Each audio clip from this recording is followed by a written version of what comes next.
안녕하세요. 오늘도 사연 살롱을 찾아주셔서 감사합니다. 저는 황당한 일을 겪고 이혼을 한 40대 여성인데요. 시간이 좀 지났지만 그래도 그때 일을 떠올리면 여전히 화가 명치까지 치닫는 터라 이렇게 사연을 신청하게 되었어요. 모든 이혼 사유 중에 좋은 일로 헤어지는 부분은 없겠지만 저의 경우는 참 억울한 일에서 비롯되어 이혼까지 하게 되었는데요. 흔히 요즘 젊은 부부들은 효도는 각자 알아서 한다고 하던데 저는 그 의견에 대찬성입니다. 저도 나이가 아주 많은 편은 아니지만 그런 생각을 하지 못했거든요. 며느리니까 시어머니도 내 어머니라고 생각해 신경을 쓰는 게 도리라고 생각했는데 그게 시간이 가면 갈수록 저한테는 너무 힘들었어요. 뭐 좋은 소리라도 들었으면 모르겠는데 시어머니는 며느리인 제가 당신 아들이 벌어오는 돈을 앉은 자리에서 쉽게 까먹는다고 생각하셨어요. 그러니 저에게 돌아오는 건 불만과 잔소리뿐이었는데 정말로 남편이 돈이라도 잘 벌어왔다면 이런 사연 쓰지도 않았습니다. 저희 남편은 쥐뿔도 없는 사람이었거든요. 하지만 워낙에 자기 체면을 중시하는 남편기 살려주려고 첫 단추를 잘못 끼웠더니 죽 서서 개주는 꼴이 되었고 평생을 그렇게 살 수는 없었기에 저는 이혼이라는 결정을 할 수밖에 없었어요. 그들에겐 제가 복덩이였는데 그걸 전혀 모르더라고요. 아니, 모르는 건 그래도 참아줄 수 있었는데 시어머니는 자기 아들 덕에 제가 호강한다는 생각을 버릴 생각이 없더라고요. 거기에 더 나아가 제가 당신 아들 등에 빨대를 꽂았다고 생각해 저와 저희 엄마에게까지 무례하게 짝이 없게 행동하셨어요. 아, 정말 그건 못 참겠는 거 있죠. 그래서 저는 남편의 체면이고 뭐고 사실을 모두 까발려버릴 수밖에 없었는데요. 저도 제 살 길을 찾아야 했으니까요. 아니, 돈은 제가 다 벌고 실상은 제가 아니라 남편이 제 등에 빨대를 꽂고 지냈는데 남편은 자기 엄마가 대단한 착각을 하고 저를 함부로 대한다는 걸 다 알면서도 자기 체면 때문에 그걸 모른 척하려 했어요. 그런 걸 보니 더는 참을 수 없었죠. 그렇게 모든 사실을 까발려 놓으니 부부 사이는 물론이고 저의 결혼은 결국 파국으로 치닫을 수밖에 없었는데 지금부터 그 이야기를 시작해 볼까 합니다. 우선 제 이야기를 간략히 해보자면 저희 엄마는 제가 어릴 때 이혼하셨어요. 그리고 홀로 보험 일을 하시며 저를 키우셨는데 경제적으로는 많이 어려운 생활을 했죠. 엄마가 지금도 보험 일을 하고 계시지만 그때는 보험 일이라는 게 결코 큰 돈을 버는 일이 아니었거든요. 게다가 저는 환경 때문인지 원래 기질이 그런지 또래보다 금방 철이 들었는데 어린 마음에 인간이 살면서 돈이 정말 중요하다는 생각을 많이 했어요. 돈이 있으면 엄마가 남들한테 아쉬운 소리도 하지 않아도 되고 저 역시 하고 싶은 것, 갖고 싶은 것들을 고민 없이 살 수 있을 것만 같았는데 그래서 저는 일찍이 대학이 아닌 사회인이 되어 빨리 돈을 벌고 싶었죠. 그래서 학교 다니면서 다른 친구들은 자신의 진로 고민을 할 때 저는 뭘 해야 돈을 많이 벌 수 있을까 그 고민을 했어요. 그리고 고민에 고민을 거듭한 결과 저는 제가 좋아하는 일로 돈을 많이 벌고 싶다는 꿈을 꾸게 되었는데요. 그렇게 나는 뭘 좋아하나 내 자신을 들여다보니 저는 어릴 때부터 옷도 좋아하고 꾸미는 것도 좋아하는 여자아이였어요. 그래서 20살부터 주로 옷가게에서 일을 하게 되었죠. 나중에 나도 이런 가게를 차려 사장님이 될 거라는 생각에 뭐 하나 허투루 넘기지 않았죠.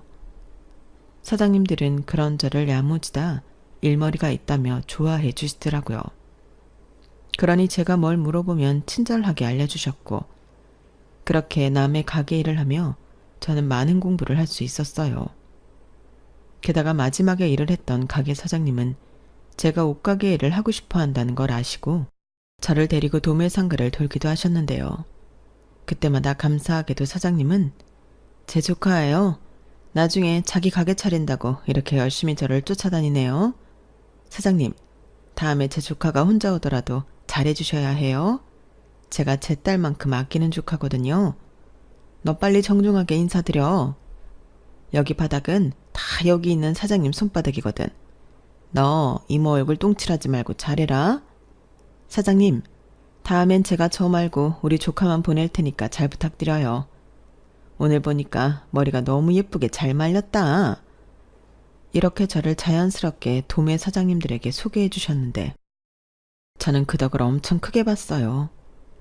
지금까지도 도매 사장님들은 저를 사장님의 친조카를 알고 계신데 그때 사장님이 인맥을 소개해 주지 않았다면 제가 하나하나 그 텃세를 뚫고 자리 잡기까지 힘들었을 거라 생각합니다.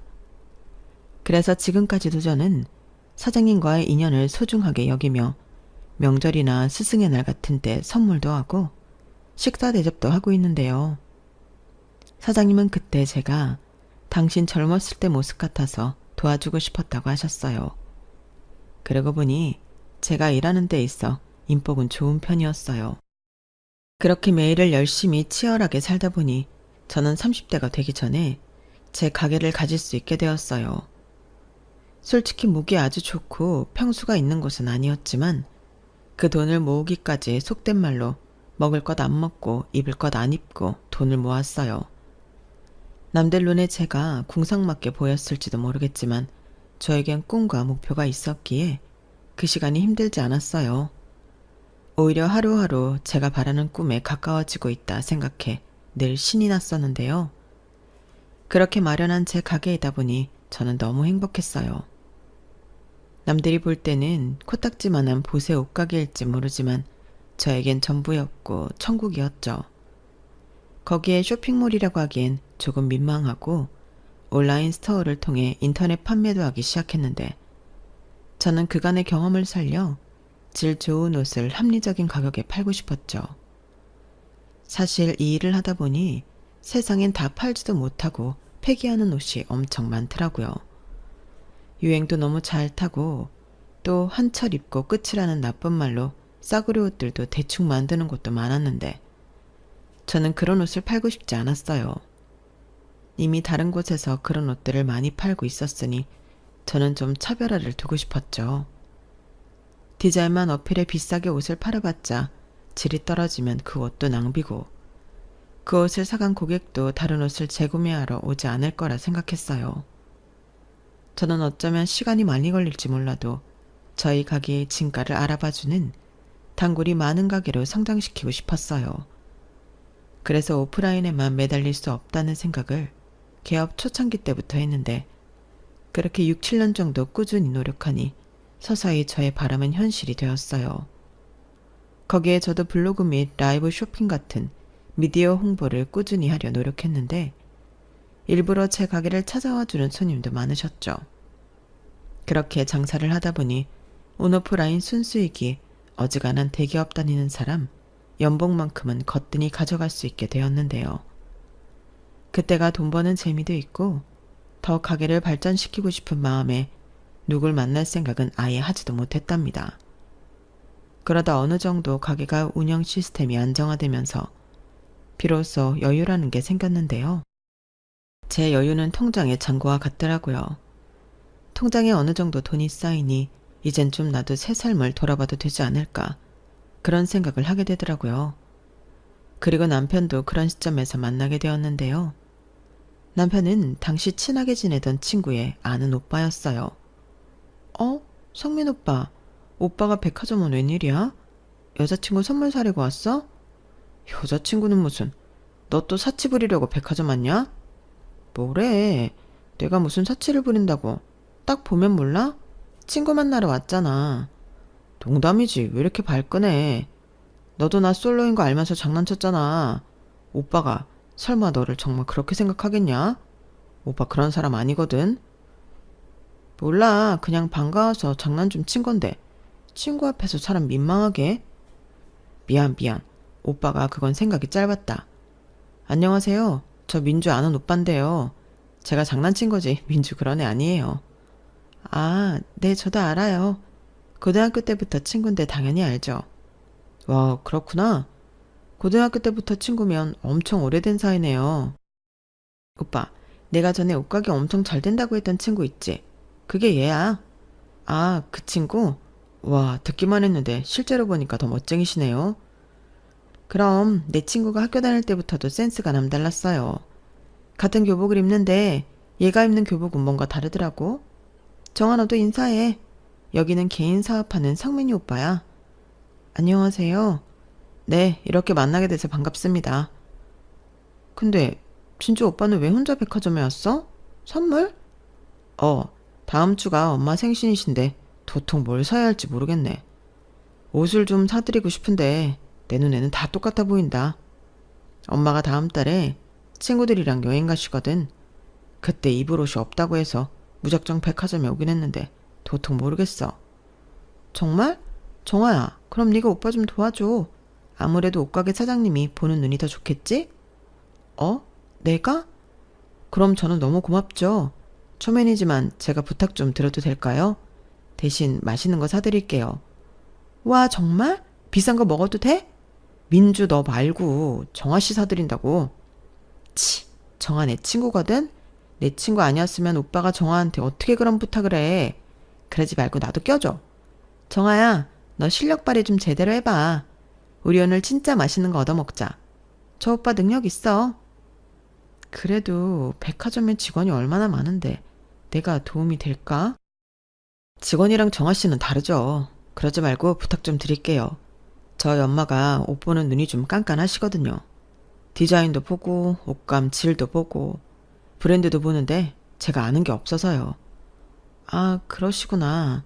어머님이 멋쟁이신가 봐요. 좀 그런 편이시죠. 그래서 선물해드리고 욕먹은 날도 많아요. 좋은 아드님이세요. 그래도 꾸준히 선물을 해드리는 걸 보면.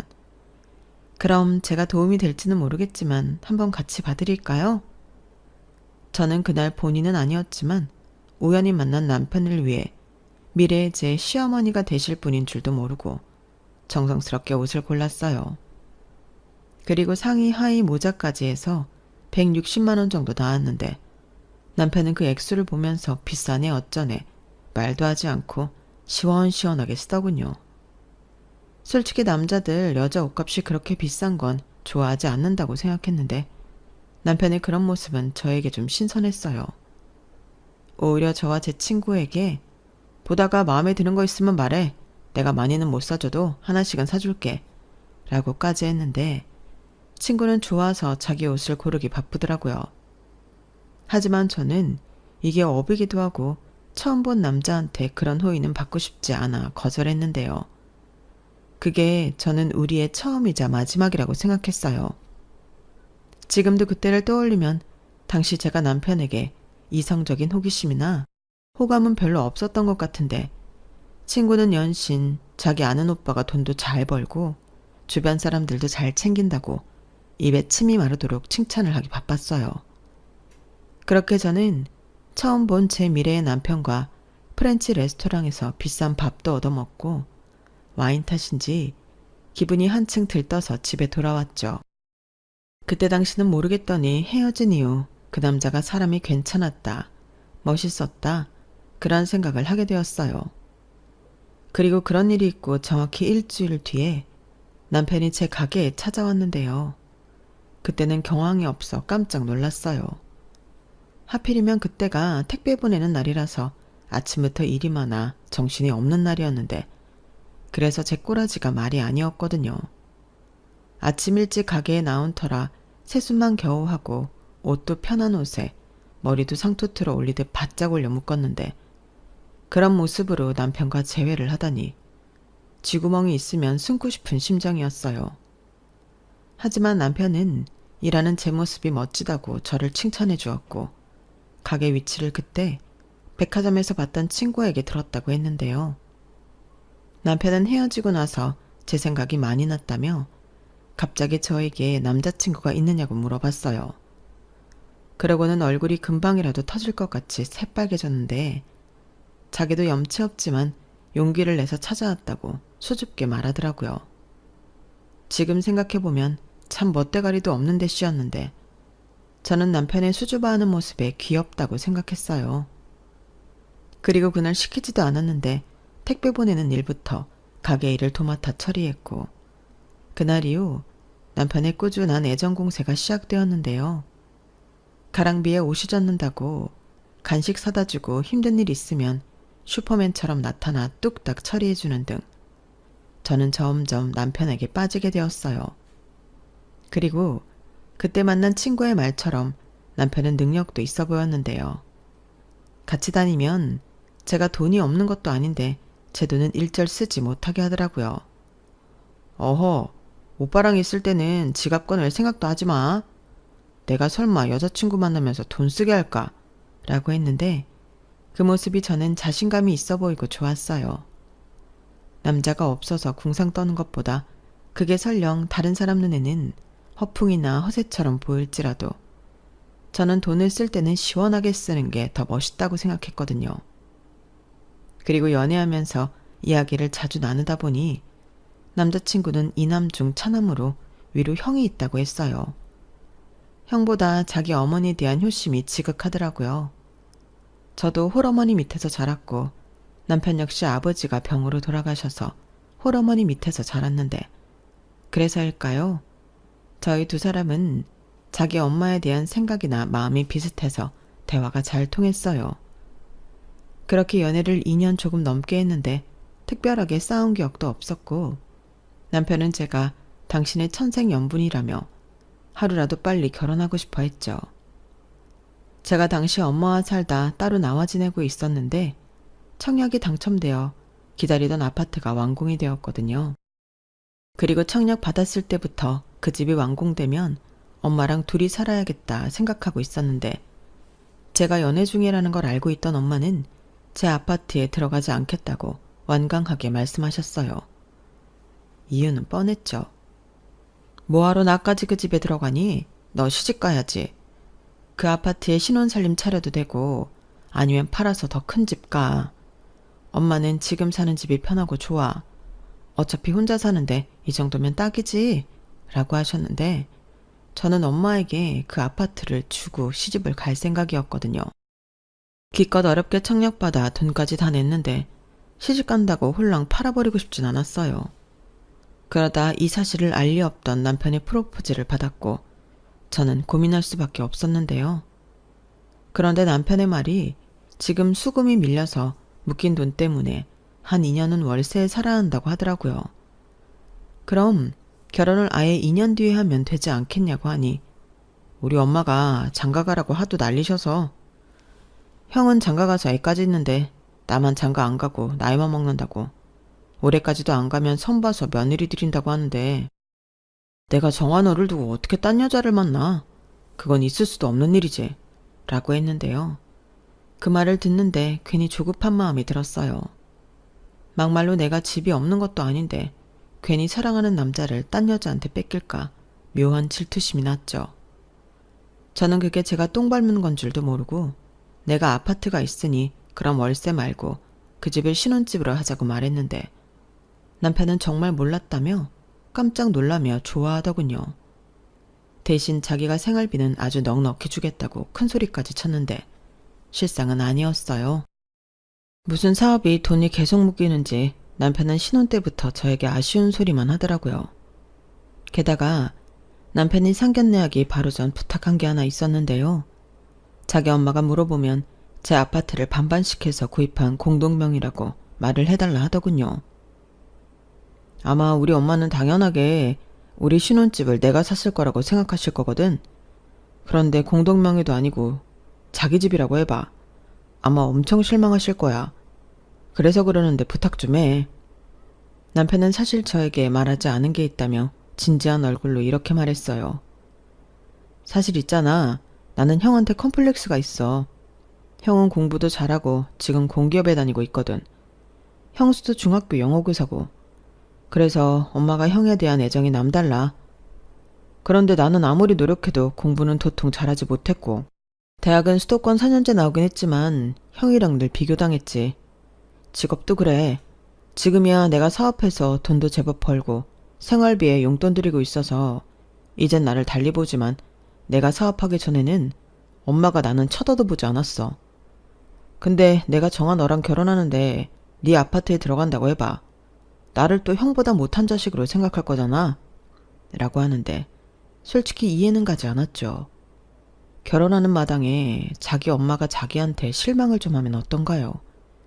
우리만 잘 살면 될 일인데 남편은 평생 차별받고 살았기 때문에 앞으로는 그러고 싶지 않다고 했어요.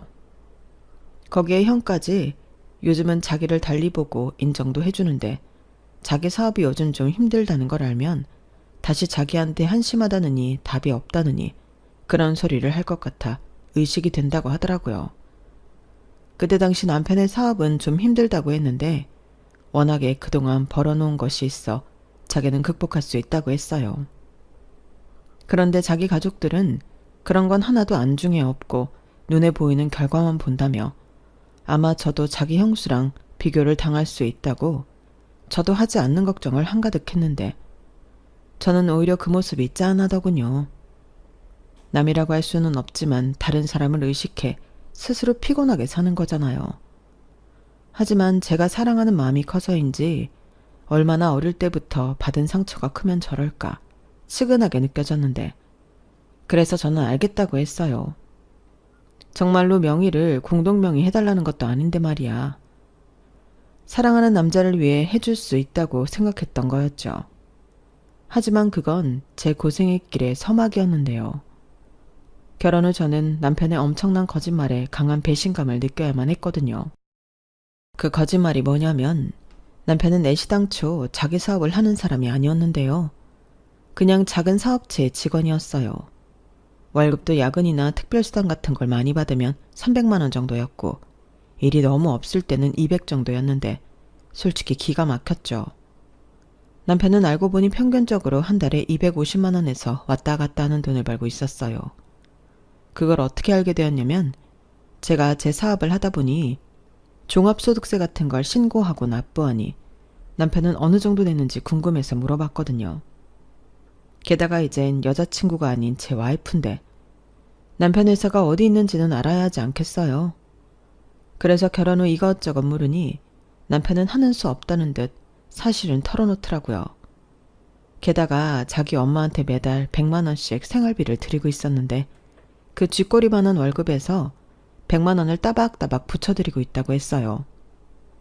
우리 엄마가 달리 소득이 없으니까 나는 형이랑 100만 원씩 생활비 드리고 있어. 라고 하는데 황당 그 자체였어요. 아주버님이야 돈을 제법 버니 100만 원씩 척척 낼 수 있겠지만 저희 남편은 완전히 황새 쫓아가려다가 뱁새 다리 찢어지는 꼴이었어요. 하지만 그놈의 가오가 뭔지 남편은 그럼에도 불구하고 꾸역꾸역 자기 엄마와 형에게 돈 잘 버는 사업과 코스프레를 하고 싶어 했는데요. 그래놓고 저한테까지 속이며 생활비까지는 가져다 줄 수 없으니 이실직고 하는 거였어요. 그러면서 또 한다는 말이 제가 자기가 사업사 하는 사람이 아니라고 하면 결혼 안 해줄 것 같아 거짓말을 했다고 했는데 저는 완전히 뒤통수를 3개 얻어맞은 기분이었어요. 정아야, 거짓말해서 미안해. 근데 나도 중간에서 마음고생 많이 했어. 사실 나 사업하다 여러 번 망했었고 사업보다는 안정적인 월급쟁이가 낫다고 생각해서 지금 일에 만족하기도 하는데 자기 친구 있잖아, 민주. 민주는 내가 사업할 때부터 알던 동생이라 갑자기 나 사업 망해서 지금은 남 밑에서 일한다고 할 수가 없었어. 그래서 말 못한 거야. 그래도 그렇지. 그럼 적어도 우리 결혼하기 전에는 사실을 말했어야 하지 않아? 지금 얼마나 많은 사람을 속이고 있는 건데 내가 무슨 자기 돈 보고 결혼했어? 사실대로 말했어야지. 그건 그런데 나는 자기한테 잘난 남자이고 싶었단 말이야. 그래서 다시 사업을 해야 하나 고민까지 했는데 사업도 돈이 있어야 하지. 뭐라고? 나한테 잘 보이고 싶어서 사업을 한다고? 사업이 무슨 애들 장난이야? 누가 그렇대. 나도 여러 번 망해봐서 사업 어려운 거 알아. 그래서 더 자기가 대단하다고 생각한다고. 나는 그것 말고는 정아 너 속인 거 하나도 없어. 내가 앞으로 열심히 일해서 돈 많이 벌면 되잖아. 어? 거짓말한 건 진짜 미안해. 한 번만 봐주라. 그러니까 누가 돈 때문에 그러냐고. 난 끝까지 자기가 날 속인 게 너무 화가 나는 거야. 정아 널 너무 사랑해서 그랬다니까. 놓치기 싫어서 그랬어. 내가 별 볼 일 없는 남자였어 봐. 네가 날 과연 좋아했을까? 그야. 저는 남편의 풀 죽은 모습에 머릿속이 복잡했어요. 맹세코 저는 남편의 돈 때문에 남편을 사랑한 건 아니었는데 남편이 저렇게 확고하게 말을 하니 또 제 마음속의 한 구석은 그런 마음이 있지 않았을까 선뜻 아니라고 확답을 하지 못하겠더라고요. 그래서 지금 아니면 다음은 없다. 거짓말한 거 있으면 지금 당장 모두 이야기하라고 했는데 남편은 자기 엄마를 걸고 그런 게 없다고 믿어달라고 하더군요. 하지만 다른 건 다 떠나 월급이 250 수준이라는 게 마음에 걸렸는데요. 그중에 100만 원은 시어머니 드리고 150만 원 남은 거에서 자기 쓰는 카드값 교통비 100만 원 쓰면 저에게 가져다 주는 돈은 50만 원에 불과했어요. 그것도 말이 50만 원이지 카드값이 오버하면 받지도 못하는 돈이었는데요. 그러니 생활비는 제 돈으로 쓰게 되었죠. 한 1년 정도 지나니 남편은 아예 저한테 따로 돈을 주지도 않았는데 자기 집에 가서는 시어머니나 아주버님 내외에겐 여전히 돈을 잘 버는 사업가 코스프레를 하려 했어요. 당연히 저는 그게 너무 싫었죠. 그래서 초반에는 부부싸움도 엄청 했는데요. 남편은 자기 체면을 생각해 그 정도는 맞장구 쳐줄 수 있는 거 아니냐고 뻔뻔한 모습을 보였어요. 사실상 그때부터 부부 사이는 금이 가고 있던 거였는데 결혼은 연애랑 다르니 헤어짐을 결정하는 건 쉽지 않았죠. 다만 그때까지는 남편이 저에게 직접적인 이혼 사유가 될 만한 행동을 하지 않는다는 것도 한몫했는데요. 남편은 허세를 부리기를 좋아하고 돈을 잘 벌지 못한다는 것만 빼면 데리고 사는 데는 문제가 없었어요. 집안일도 알아서 척척하고 술 문제, 여자 문제, 주식이나 도박 같은 것도 하지 않았는데 제가 가게 일이 바쁘고 힘든 날이면 그것까지 와서 기꺼이 했거든요. 그러니까 시댁과 연관되어 있지 않으면 굳이 제 앞에서 허세를 떨지 않았으니 그럭저럭 괜찮은 남편이었는데 저희 친정엄마는 남편이 저와 당신에게 잘하니 그것만으로 당신 사위를 엄청 챙기고 좋아하셨죠. 엄마는 아빠한테 그런 대접을 받아본 적이 없다며 딸인 저라도 다정한 남자를 만나 다행이라고 하셨거든요. 게다가 허세 떠는 걸 좋아하는 남자는 저희 엄마한테도 참 잘했는데요. 친정엄마를 모시고 식사를 할 때면 알아서 비싼 식당을 예약해 그 돈을 자기가 내곤 했어요. 거기에 남편은 장모 선물도 빼먹지 않고 자기 돈으로 사왔는데 그러니 저희 엄마는 당신 사위를 좋아할 수밖에 없었죠. 그리고 그렇게 사위 잘 둬서 좋다고 하는 엄마를 보고 저 역시 참고 산 건 또 있었는데요. 하지만 남편이 그렇게 저희 엄마한테 점수를 따는 동안 시어머니는 며느리인 저한테 사사건건 시비를 걸지 못해 안달이셨어요. 한 번은 제 가게에 놀러를 오셔서는 가게라고 코딱지만 한데 너 여기서 돈은 벌긴 하니? 라며 얼굴 가득 인상을 찌푸리셨는데 저는 그게 은근 자존심이 상했죠. 그래서 어머니 저 여기서 꽤 벌어요 라고 했는데요. 시어머니는 족제비 눈을 하고는 벌긴 뭘 벌어? 옷 가격도 그래. 이렇게 싸게 팔아서 얼마를 남기니? 우리 아들만 고생하겠네. 라며 제 말을 믿지 않으셨어요. 허세에 거짓말을 하고 있는 건 당신 아들인데 제가 돈도 못 벌면서 자기 앞에서 큰 소리 친다고 생각하시는 눈치였다니까요. 그리고 시어머니는 당신 아들이 돈을 잘 버니 제가 당신 아들 돈으로 돈 많은 사모님 놀이를 하고 있다 생각하셨는데 그런 생각을 하게 된 계기가 딱 한 번 있었어요. 그건 바로 제 위 형님 때문이었는데요. 저희 형님은 직업이 교사이긴 하나 명품도 좋아하고 사치가 좀 있는 편이셨어요. 저도 뭐 직업도 그렇고 마음에 드는 건 가격을 생각하지 않고 명품이든 보세든 사는 편이었는데 아무래도 옷 코디 사진을 찍을 때 가방이나 신발 같은 건 좀 좋은 걸로 매치해야 옷도 살아나거든요. 그래서 저도 명품 가방은 꽤 있는 편이었죠. 그날은 아주버님 생신으로 시댁에서 가족들끼리 밥을 먹기로 한 날이었는데 아무 생각 없이 샤넬 가방 하나를 메고 가게 된 게 화근이었어요.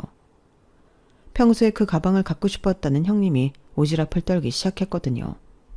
어머 동서, 이 가방 산 거야? 나는 너무 비싸서 가서 구경만 하고 못 사는데 동서는 간도 크다. 어떻게 이걸 살 생각을 다 했어? 이거 내 월급 2달치는 줘야 하던데. 서방님이 진짜 동서한테 잘해주나 보다. 이런 가방도 사주고. 부럽다. 라고 했는데 그 가방은 순수하게 제 돈으로 산 거라 황당했죠. 그런데 남편은 저한테 아무 말 하지 말라는 듯 눈짓 손짓 난리도 아니었고, 형님은 제가 아무 말도 하지 않으니 시어머니한테 제 가방을 가져가 이야기하기 시작했어요. 그러자 시어머니가 도끼 눈을 뜨고 저에게 다가와 심한 말을 퍼붓기 시작했는데요.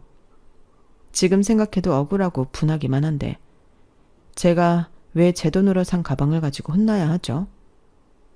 이 가방이 그렇게 비싼 거니? 아, 너는 생각이 있어 없어? 코딱지만한 가게에서 맨날 손님도 없이 파리만 날리던데 네가 무슨 이런 비싼 가방이 필요하냐? 어머니, 오해세요. 그 가방 제가 벌어서 제가 산 거예요. 뭐? 지금 그 말을 나더러 믿으라는 거냐? 동서, 왜 그래? 아까는 아무 말 안 했잖아. 그야 좀 전에는 형님이 제 가방 가지고 어머니한테 일러 바칠지 몰라서 그랬죠. 애도 아니고. 뭐? 동서 지금 말 다 했어? 나는 그냥 가방이 예쁘니까 어머니도 한번 보시라고 한 것뿐이지. 저더러 그 말을 믿으라고요? 그리고 그 가방 진짜 제 돈으로 산 거 맞아요. 원하시면 제가 카드 내역 보여드릴게요. 됐다. 네가 긁고 그 돈을 우리 아들이 갚아줬겠지. 너는 고졸이라 그런지 그런 말을 해도 뭐 그렇게 허술하니? 이래서 내가 고졸 며느리는 보고 싶지 않았던 거야. 뭐라고요? 엄마 그만해. 갑자기 여기서 학벌 얘기가 왜 나와? 우리 정아 집 평점 때문에 대학 못 간 거지. 공부 못해서 그런 거 아니거든. 그리고 그 가방도 우리 정아가 산 거 맞아. 형수, 뭘 그런 거 가지고 일을 크게 만들어요. 누가 사면 어때요? 아니 도련님, 야, 너 지금 네 형수한테 뭐라고 하냐? 나도 뭐라고 하나는? 그래, 내 와이프인데 보아하니 재수씨 감사하려고 하나 본데 그런 건 니네 집에 가서 해. 괜히 내 생일에 분위기만 망쳤잖아. 저는 아주버님의 말에 속에서 천불이 끓었어요. 이 분위기를 처음 망치기 시작한 게 당신 부인인데 왜 저를 원망하는 건지 입맛도 떨어지고 시댁에 있고 싶지 않더라고요. 그러자 제 눈치를 보던 남편이 오늘은 날이 아닌 것 같다며 우리 먼저 일어나자고 했는데 시어머니는 저 때문에 당신 막내 아들이 그러는 거라며 제 뒤통수에 대고 불만을 이야기하셨지만 남편은 자기가 알아서 수습하겠다고 저를 데리고 시댁을 나왔어요. 그러면서 한다는 말이 미안하다는 말이 아니고 다음부터는 명품 가방 가지고 시댁에 가지 말라는 소리였는데 그냥 시댁 자체를 가고 싶지 않았죠. 그래서 저는 앞으로는 명절만 시댁에 가겠다고 했는데 남편은 한숨만 쉬었어요. 제가 꼬라지가 났다는 거였죠. 하지만 그게 꼬라지든 저는 남편의 거짓 코스프레 하는 것도 싫고 그걸 믿고 저한테 함부로 하는 그 집 식구들도 싫어. 시댁에는 발길을 끈다시피 했는데 시어머니 역시도 저보다는 당신 아들이 편하니 저한테 전화는 잘 하지 않으셨어요. 그리고 남편이 중간에서 자기 혼자 왔다 갔다 하면서 알아서 잘하고 있는 것 같아 더 신경 쓰고 싶지도 않았는데요. 그러던 중 제가 결혼하고 3년 차에 접어들었는데 친정엄마가 유방암 2기라고 진단을 받았다고 연락을 하셨어요. 빠르면 빠를수록 좋다며 당장 수술을 하자고 했다는데 엄마도 암일 줄은 몰랐다며 많이 놀란 눈치더라고요. 그래서 저도 속은 달달달 떨렸어도 겉으로는 침착하게 엄마의 병원 일정을 모두 맞춰드렸는데 다행히 수술은 잘 끝나 항암까지는 하지 않아도 된다고 하셨어요. 정말 다행이었죠. 거기에 엄마는 당신 보험이 있다며 저더러 계산할 필요 없다고 하셨는데요. 저는 자식된 도리를 하고 싶어 제가 수술비와 병원비를 모두 결제했어요. 그러면서 보험금이 나오면 그건 엄마 가지시라고 했는데 엄마는 펄쩍 뛰며 이렇게 말씀하셨어요. 보험이 있는데 뭐하러? 그러지 말고 엄마가 보험료 나오면 바로 너한테 입금해 줄게. 이렇게 말씀하셨는데 저는 싫다고 했어요. 자식이라고 저 하나인데 그 정도도 못하겠냐고. 내가 하고 싶어 그러니 그냥 받으라고 했는데 그러자 엄마가 마지못해 알겠다고 하셨어요. 그 후 저는 남편에게 이 사실을 말했고 어차피 제 돈이었기 때문에 남편은 잘했다고 했는데 문제는 시어머니셨어요. 남편한테 저희 엄마가 유방암이라는 걸 듣고는 연락을 하셨더라고요. 아우, 얘기 들었다. 너도 놀랐겠네. 홀어머니 하나인데 암이라니. 나도 우리 남편 간암으로 보내서 그 마음 뭔지 안다. 그래도 수술 잘 받고 끝났다니 얼마나 다행이니? 라고 하시는데 웬일로 저랑 우리 엄마 걱정을 다 해주시는 건지 전까지 깊숙이 박혀있던 나쁜 마음이 누그러드는 거 있죠. 그리고는 오랜만에 가족끼리 다 모여 밥 한번 먹자고 하셨는데 저는 알겠다고 했어요. 그리고 그날은 과일이며 소고기 세트며 바리바리 싸들고 갔는데 남편이 기분 좋아서 하루 종일 싱글벙글했어요. 그런데 시어머니는 제가 사들고 온 것도 전부 당신 아들이 산 걸로 아셨고 심지어 맛있게 식사한 후엔 우리 아들 덕에 오랜만에 소고기 맛있게 먹었네? 역시 우리 막내 아들이 최고야. 라며 생뚱맞게도 남편에게 고맙다 하셨죠. 남편은 제 눈치를 보면서도 뭘 이까짓 거 얼마나 한다고 내가 다음에 또 사올게 라며 역시나 거짓말을 하더라고요. 저는 당연히 기분이 언짢았죠. 그런데 남편이 다가와 미안해. 근데 거기에 대고 자기가 산 거라고 하면 나도 체면국이고 엄마도 민망하니까 그냥 이렇게 넘기자. 자기 돈이 내 돈이고 내 돈이 자기 돈이지. 우리 부부잖아. 이렇게 말했는데 저는 그 말이 참 이기적으로 들렸어요. 내 돈이 자기 돈이면 자기 돈도 제 돈인데 저는 그 돈 구경도 못 해봤으니까요. 그리고 좋은 분위기가 무르익을 쯤 시어머니는 그래서 사돈은 퇴원하셨니? 병원비가 꽤 나왔을 텐데 그 돈은 어떻게 했어? 설마 네가 낸 건 아니지? 라고 물으셨는데 저는 이번에 사실 그대로 이야기하고 싶었어요. 그래서 제가 냈어요 라고 냉큼 말했고 그 말에 시어머니는 뭐라고? 사돈은 보험도 없다니?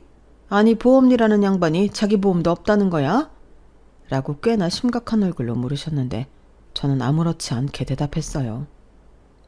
보험은 있으신데 그냥 그 돈은 엄마 가지시라고 했다고요. 제가 자식인데 제가 병원비 정도는 낼 수 있죠. 이렇게 말했어요. 그러자 시어머니는 순식간에 얼굴이 사나워지셨는데요. 야, 뭐라고? 자식인데 병원비 정도는 낼 수 있다고? 너는 어쩜 네 돈도 아닌데 그렇게 뻔뻔하게 굴 수 있니? 네? 그게 무슨 어머니 그 돈. 엄마 그만해. 그 일은 우리가 알아서 하는 거지. 다른 사람도 아니고 장모님이신데. 알아서 하긴 뭘 알아서 해. 얘가 지금 네 돈으로 지 엄마한테 효도를 하고 있잖아. 어머니, 그게 무슨 말씀이세요? 저 이 사람 돈 아니고 제 돈으로 병원비 냈어요. 지금 나더러 그 말을 믿으라는 거냐? 내가 그 가게 잘 되는 꼴을 본 적이 없는데 어디서 거짓부렁이야? 아니라니까요. 제가 뭐 매출 전표라도 보여드려야 믿으시겠어요? 저는 억울한 마음에 이참에 모든 걸 까발릴 생각이었어요. 하지만 옆에서 남편이 필사적으로 말렸는데 문득 이런 생각이 들더라고요. 지가 우리 엄마 병원비 내드렸다고 자기 엄마한테 떠든 건 아닐까. 그런 생각을 하니 이놈도 한패처럼 느껴졌는데 남편이 중간에서 뭐라고 하니 시어머니도 더는 하고 싶은 말을 꾹 참는 것처럼 보였어요. 그리고 남편은 괜히 왔다며 저더러 집에 가자고 했는데요. 저는 제 손을 잡으려 하는 남편의 손을 뿌리치고 그 집을 나와버렸어요. 그러자 제 뒤통수에 대고 시어머니가 저 싸가지 없는 것 좀 봐. 저런 게 뭐가 좋다고? 라고 하셨는데 두 손이 분해서 바들바들 떨리는 거 있죠. 능력도 없고 거짓 코스프레하는 당신 아들 데리고 살아주는 게 누군데 누구더러 싸가지가 없다 하는 건지. 그날은 남편도 안방에서 내쫓고 혼자 잠이 들었어요. 그리고 일어나 보니 아침 일찍 출근이라도 한 듯 집에 남편 모습은 보이지 않았는데 그렇게 점심때쯤 가게에 나가보니 시어머니가 가게 문 앞에서 저를 기다리고 있더군요. 딱 봐도 어제 다 못한 거 마저 하러 온 사람이었는데 남편도 없겠다. 저는 오히려 진실을 밝히기에 좋은 기회라고 생각했어요. 그래서 안에 들어가서 이야기하시라고 말씀드리고 가게 문을 열었는데 시어머니가 바로 먼저 시작하시더군요. 너는 지금 시간이 몇 시야? 이렇게 게을러 터져서 무슨 장사를 한다는 거니? 오늘만 늦게 나왔어요. 어제 하도 억울해서 잠을 설쳤거든요. 네가 억울하긴 뭐가 억울해? 나야말로 분이 안 풀려서 밤새 한숨도 못 잤다. 아니 너는 낯짝도 두껍지? 네 돈도 아니면서 어떻게 네 엄마한테 생색을 낼 수 있냐?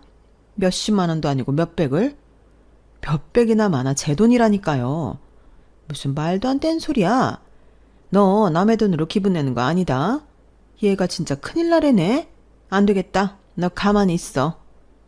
시어머니는 갑자기 핸드폰을 꺼내더니 뭘 찾고는 바로 통화 버튼을 눌렀어요. 그러고는 네 사돈 접니다. 퇴원하셨다는 말은 들었는데 몸은 괜찮으세요? 라고 하는데 저는 진짜 깜짝 놀랐어요.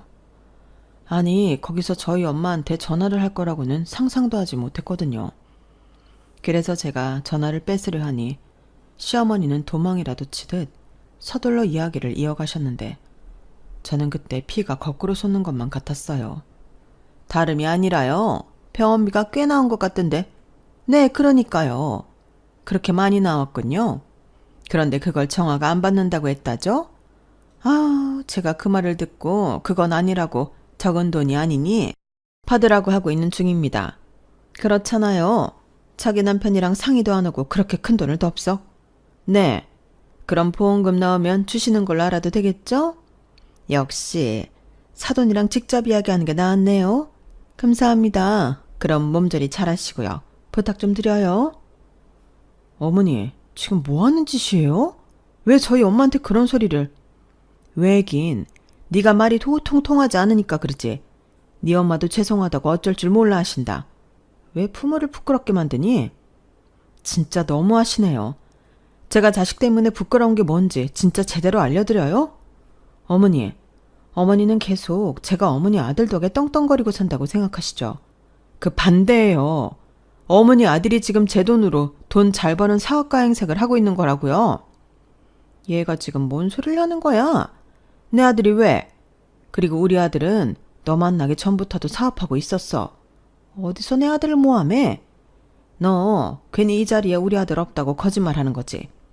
아이고 진짜 너 무서운 애다.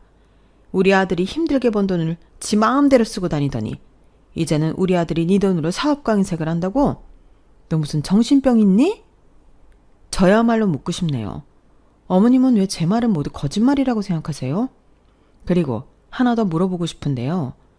만약에 저희 엄마가 아니고 어머님이 암이라 병원비 내드렸다면 어머니야말로 그 돈 저희한테 돌려주실 수 있으세요? 뭐라고? 야, 지금 이게 경우가 맞는 소리니? 너는 내 아들 돈으로 네 엄마 병원비를 내고 생색을 내는 거고 나는 우리 아들 돈으로 효도를 받는 건데 지금 이게 같아? 말이야 바른 말이지. 니네 엄마도 진짜 사람 이상하다. 딱 봐도 자기 딸이 돈이 없는데 그 돈을 냉큼 자기 주머니에 넣겠대? 사위는 뭐 땅 파서 돈 주워오니? 척이면 척이지. 사위 되는 거 다 알면서 꿀꺽 하시는 거잖아. 사위가 그렇게 만만해?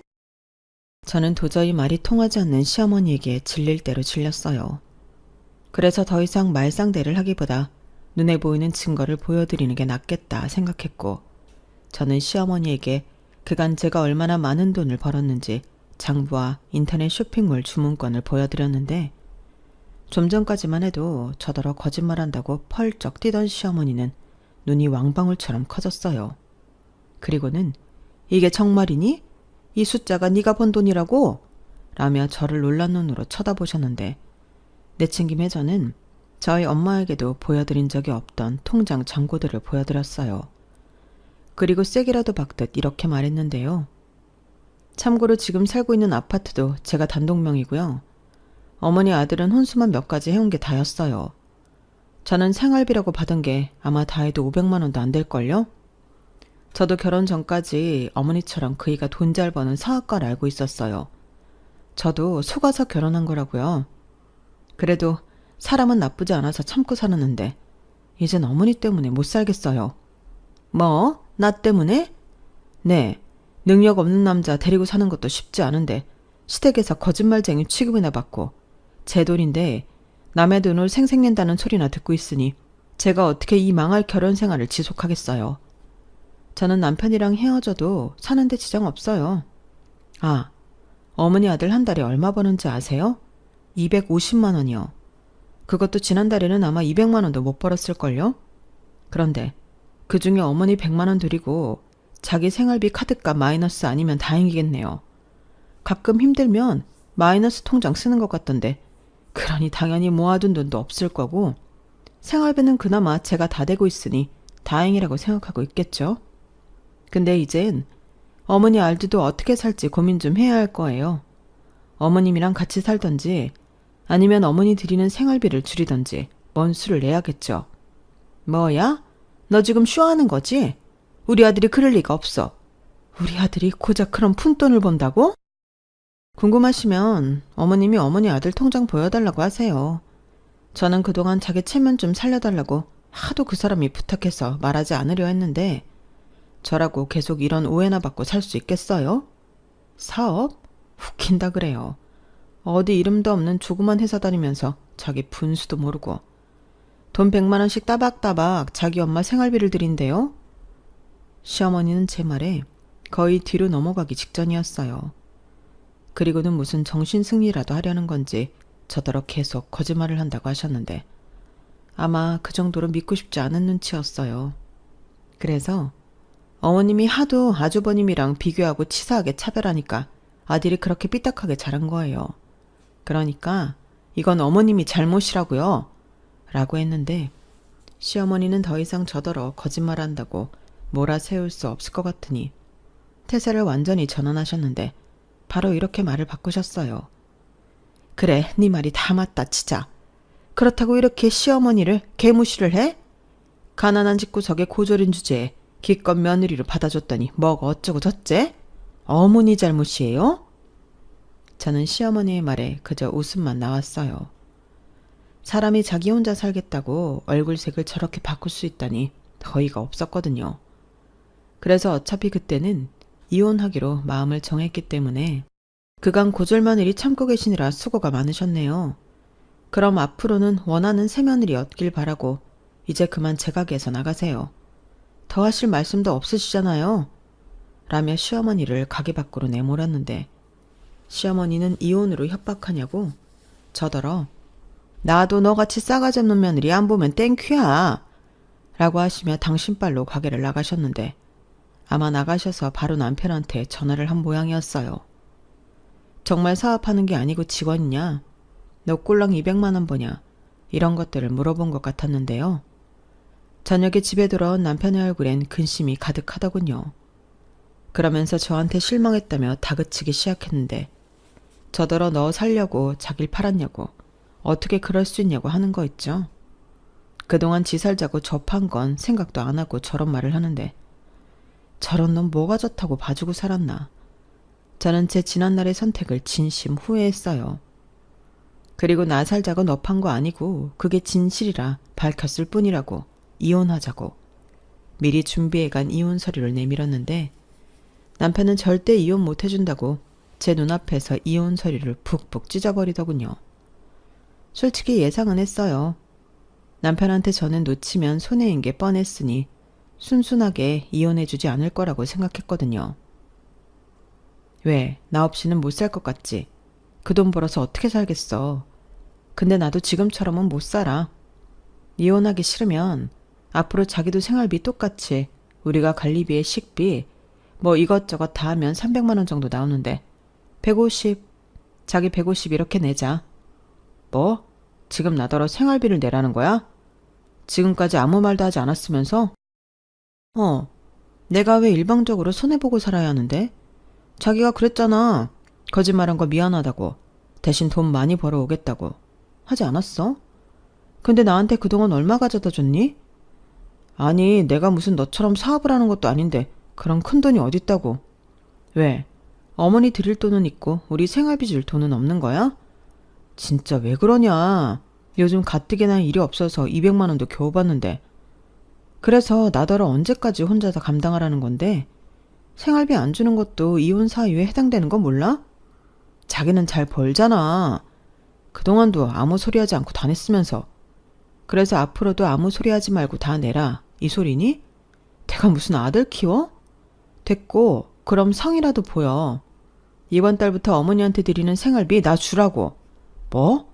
우리 엄마 생활비를 너한테 주라고? 왜? 내가 틀린 말 했어? 아주버님이 알아서 하든 어머님이 알아서 하든 하겠지. 나랑 이혼하기 싫다며? 정아야, 이름 부르지 마. 나는 지금 뭐 속이 좋아서 이러고 있는 줄 알아? 싫으면 이혼해. 진짜 너무한다. 네가 다 까발려서 이젠 네가 원하는 대로 됐잖아. 사람이 잔인하게 꼭 이렇게까지 해야 해? 지금 생각해보니까 그동안 내가 바보 천치였어.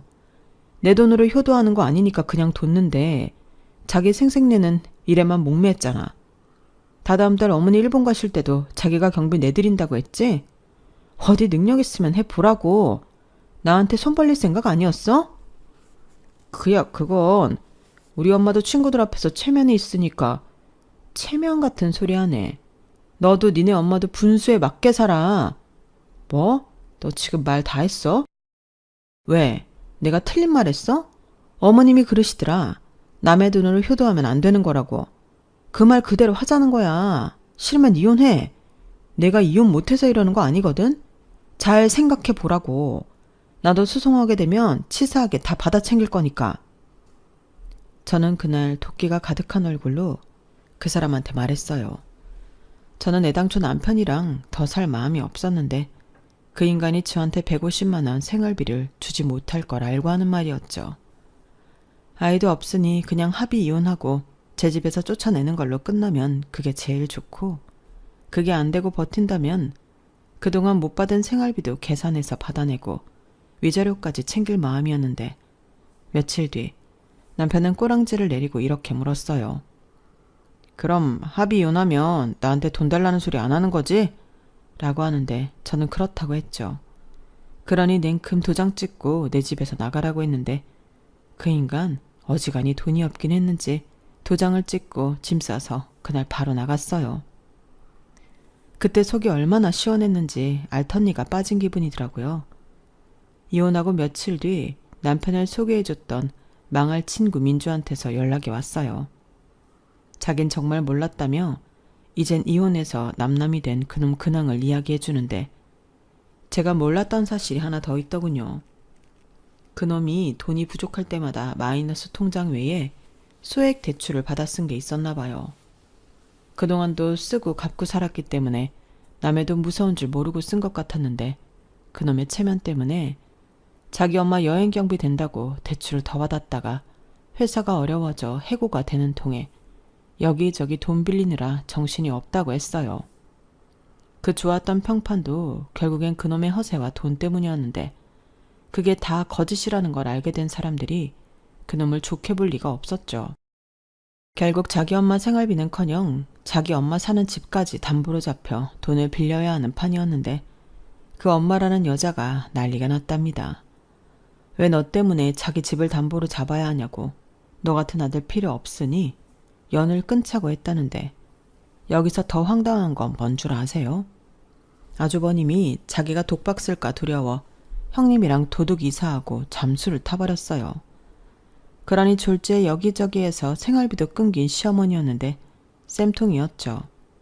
아무튼 이젠 의지할 곳이 모두 사라진 시어머니셨는데, 그러게 돈 잘 벌고 못난 당신 아들 데리고 사는 저한테 왜 그렇게 하셨는지, 남은 인생을 후회하고 사셨으면 좋겠네요. 그에 반면 저는 남편과 헤어지고 집값도 오르고 매출도 뛰었는데, 고민 끝에 집을 팔고 친정엄마와 살 집을 새로 구했어요. 뒤늦게 제 이혼 사실을 안 저희 엄마는 말씀은 안 하셔도 속상한 듯 했는데, 엄마 팔자 닮았다고 자책하는 소리를 들었거든요. 그래서 그런 거 아니라고, 더 잘 살려고 이혼한 거라며 엄마에게 제 진심을 얘기했는데, 엄마는 혼자 사는 삶이 녹록지 않다며 걱정이 이만저만이 아니었어요. 그래서 저는 벌어놓은 돈도 있고 엄마랑 재미있게 살 거라며 걱정하지 않아도 된다고 했는데, 그때 처음 느꼈어요. 우리 엄마도 많이 약해졌다는 걸요. 아마 몸이 아프면서 마음도 많이 약해진 듯 했는데, 제가 이혼한다고 너무 신경도 못 쓰지 않았나 후회가 밀려왔어요. 그래서 혼자 하던 사업을 직원 2명을 뽑아 매장과 온라인 판매를 담당하게 만들고 저는 엄마와 시간을 많이 보내려 노력하기 시작했는데 솔직히 인건비는 뽑고도 남을 정도로 매출이 잘 나오기에 저는 편하게 엄마 곁에 있을 수 있었어요.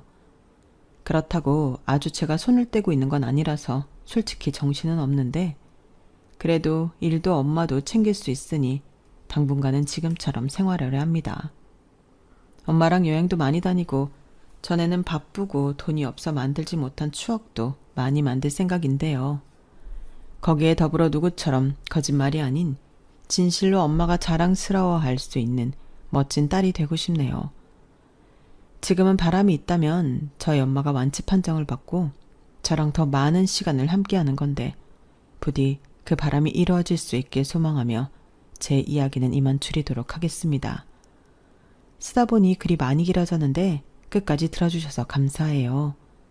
여러분들은 부디 저처럼 이상한 사람들 때문에 스트레스 받지 말고 좋은 사람들 속에 재미있고 행복한 시간만 보내시길 진심으로 바라겠습니다. 그럼 뭐니 해도 건강 잘 챙기시고요. 저는 이만 마지막 인사를 올릴게요. 지금까지 제 사연 함께 해주셔서 감사합니다. 안녕히 계세요. 여러분, 사연 댓글에 응원과 현명한 조언 부탁드려요. 좋아요와 구독은 저에게 큰 힘이 됩니다. 오늘도 좋은 일 가득하세요.